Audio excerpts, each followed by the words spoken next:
இந்த circle shape, இந்த square shape இந்த 2 ஷேப்பையும் வச்சு நம்ம 2 ஷேப் எப்படி பண்ணுறதுன்னு பார்க்கலாம்.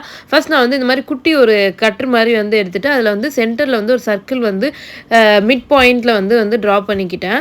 அந்த ட்ரா பண்ண அந்த இத வந்து நைஃப் வச்சு கரெக்ட்டா வந்து கட் பண்ணிட்டு, தென் நான் கட் பண்ற மாரி சைட்ஸ்ல வந்து இந்த மாதிரி கட் பண்ணிக்கணும்.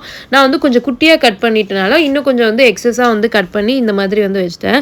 மண்டை மேல இருந்த கொண்டைய மறந்த மாரி போர்டு வந்து மாத்துறதுக்கு வந்து மறந்துட்டேன். ஸோ லைட்டா வந்து மாத்துறப்ப அங்க வந்து டேமேஜ் ஆயிடுச்சு. பட் எனிவே வந்துட்டு கொத்தனார் வேலை பார்க்குற மாரி அதையும் வச்சு உள்ள வச்சு அமுக்கி விட்டாச்சு. தென் வந்து இந்த ஸ்கொயர் ஷேப் இருக்குல்ல, இத வந்துட்டு ஹாஃபா கட் பண்ணி கீழ பாட்டம்ல வந்து பிளேஸ் பண்ணணும். இப்ப நான் பிளேஸ் பண்ணியிருக்க மாதிரி வந்து பிளேஸ் பண்ணிக்கோங்க. 2 ஹாஃப் பீஸையும். எனக்கு வந்து கொஞ்சம் வந்து எக்ஸஸா இருந்தனால அத கட் பண்ணிட்டு, இந்த இடத்துல வந்து ஜாயிண்ட் மாதிரி வந்து குடுத்துக்கிட்டேன். பாதியா வந்து கட் பண்ணி. மொத்தத்துல இந்த 2 ஷேப் கொண்டு வரதுக்குள்ள எனக்கு ஒரு கொத்தனார் வேலை பார்த்த ஃபீலிங் தான்.